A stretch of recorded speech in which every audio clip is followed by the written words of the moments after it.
శ్రీమాత్రే నమః. గకారతత్వంలో కూడినటువంటి అమోఘతత్వాన్ని ఎవరైతే అర్థం చేసుకొని నిత్యం కూడా గణపతిని గకారతత్వంతో గనక చక్కగా ఆరాధన చేసినట్లయితే ఆ గకారం విశిష్టవంతమైనటువంటి తత్వాన్ని మానవాళికి ప్రసాదిస్తుంది అని శాస్త్రసమ్మతమైనటువంటి విశేషాంశం. అందుకనే ఓం గం గణపతియే నమః అనేటువంటి మూలమంత్రం గురు పరంపరాతత్వంగా కనుక ఆచరించినటువంటి వ్యక్తి జీవితంలో అనుక్షణం కూడాను అభివృద్ధికరమైనటువంటి ప్రభావాల్ని ఆ పరమేశ్వర పుత్రుడు అనుగ్రహాన్ని కటాక్షిస్తాడు అని చెప్పవచ్చు.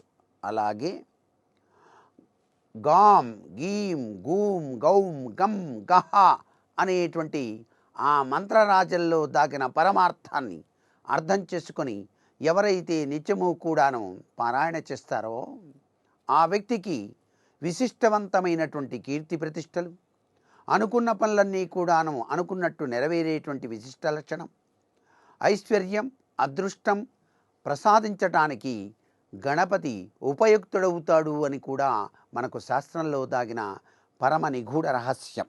అందుకే స్థితిపతి, నిధిపతి, ప్రియపతి, గణపతి. అందుచేత గకారంతో కూడిన ఆ గణపతిని ఆరాధన చేసి తరించడానికి గరికతో పాటుగా ఆయనకి ప్రీతివంతమైనటువంటి మోదకముల సమర్పణ కూడాను విశిష్ట లక్షణాన్ని ఇస్తుంది. గణపతిని ఆరాధించే వాళ్ళు తప్పనిసరిగా కొబ్బరి నూనెతో దీపారాధన చేయవలే.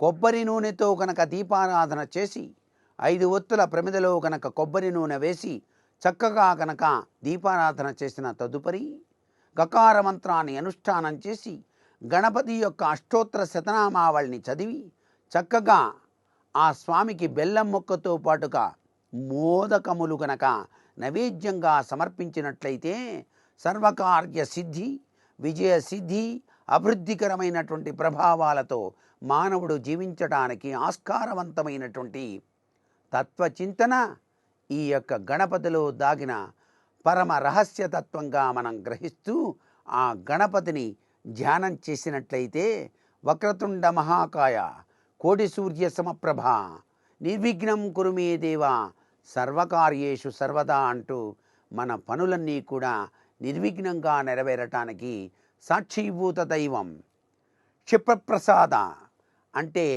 పిలిచిన వెంటనే పలికేటువంటి దేవుడు గణపతి. ఆ గణపతిని బుధవారం నాడు ఆరాధన చేసి మనమంతా తరిద్దామా మరి. సర్వే జనా సుఖినో భవంతు.